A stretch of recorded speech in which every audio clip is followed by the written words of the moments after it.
In the cradle of civilization, where the Tigris and Euphrates flowed like twin veins through the body of the world, there rose a man from obscurity who would bend the will of gods and kings alike. This is the story of Sargon of Akkad, founder of the first known empire in human history, a ruler whose name would echo through the corridors of time long after his cities crumbled and his monuments were buried beneath the sands.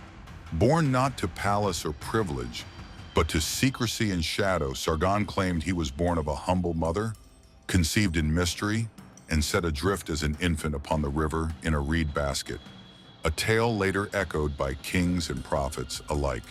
Raised by a gardener, blessed by the goddess Ishtar, and destined for greatness, he rose from cupbearer to king, wielding more than the sword. He carried vision, strategy, and unyielding will. From his capital in Akkad, lost now to time, Sargon launched campaigns that would unite the Sumerian city-states and stretch his influence from the Persian Gulf to the Mediterranean Sea. He was not merely a conqueror, but a builder of systems, a shaper of governance, language, and trade. He fashioned the idea of empire before the word existed. Yet, like all who reach too high, his legacy is a blend of glory and ruin. Statues lie shattered, temples sunk into earth, and cities erased by the centuries. But in fragments, tablets, inscriptions, the whispered lines of his epic, Sargon lives, not just as a man, but as a symbol of ambition that defied fate, of power seized and held by mortal hands, and of how one life, however unlikely, can reshape the world. Let us now begin the tale of Sargon the Great, the true king, the empire maker, the man who rose from water and silence to command the voices of history.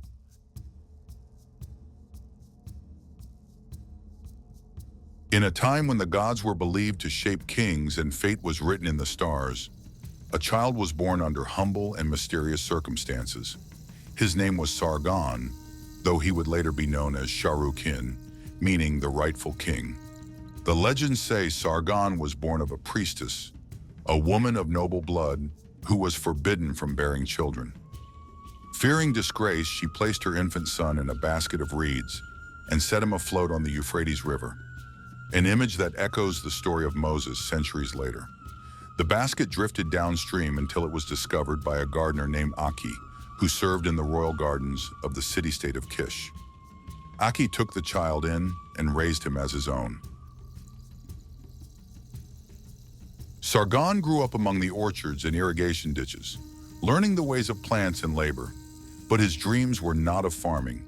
He was curious, clever, and strong-willed. He served as a cupbearer to the king of Kish, a trusted position that allowed him to observe the power of royalty up close. At the time, Mesopotamia was a patchwork of city-states: Uruk, Ur, Lagash, Kish, Nippur, each ruled by kings who were constantly at war. It was a time of chaos, of alliances broken and temples looted. Sargon, still a young man, began to attract followers. Perhaps it was his charisma, or perhaps the gods whispered in his ear. With a growing number of supporters, he challenged and overthrew Ur-Zababa, the king of Kish. The boy from the river had become a king, but Sargon's ambition reached beyond Kish.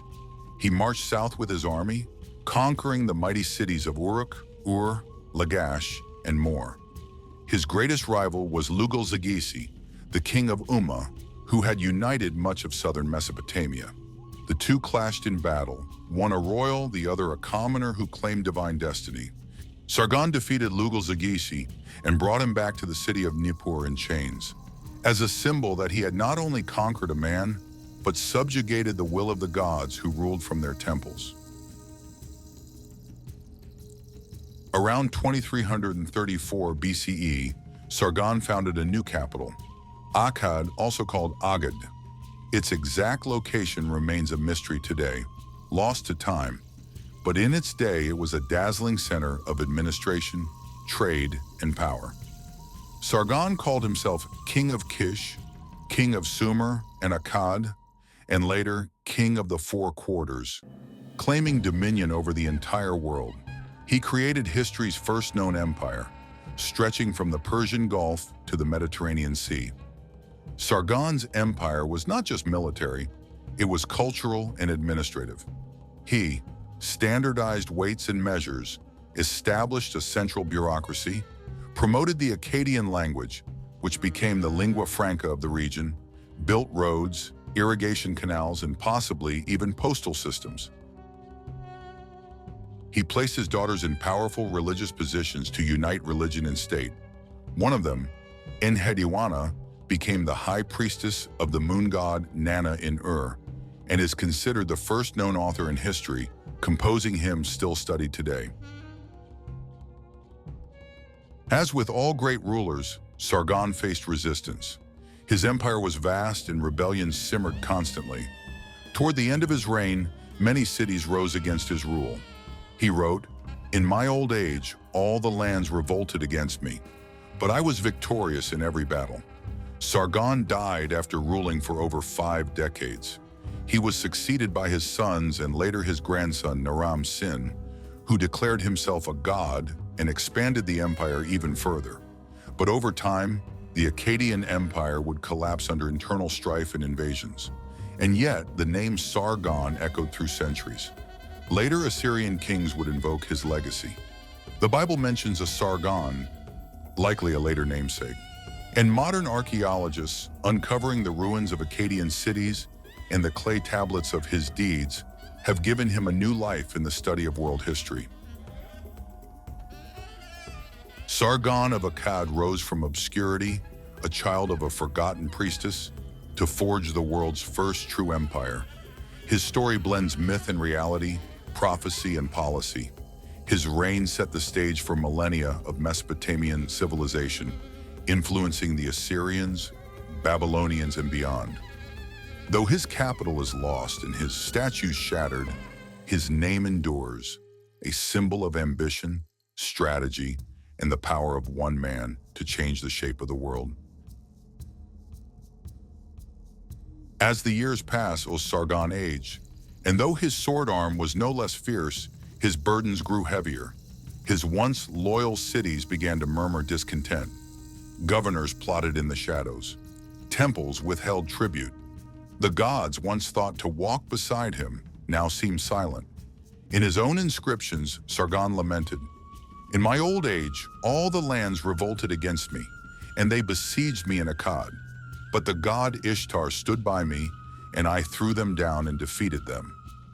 Even then, at the edge of his strength, he refused to bow. He rode out in battle again and again, not for conquest now, but for survival. The empire strained under its own weight. In the quiet halls of Akkad, perhaps Sargon walked alone at night, past golden columns and weary scribes, wondering if his empire would endure, or if time would sweep it away like the river had once swept his cradle.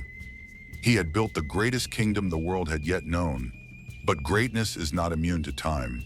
And then one day, after more than 50 years of rule, Sargon died. We do not know how.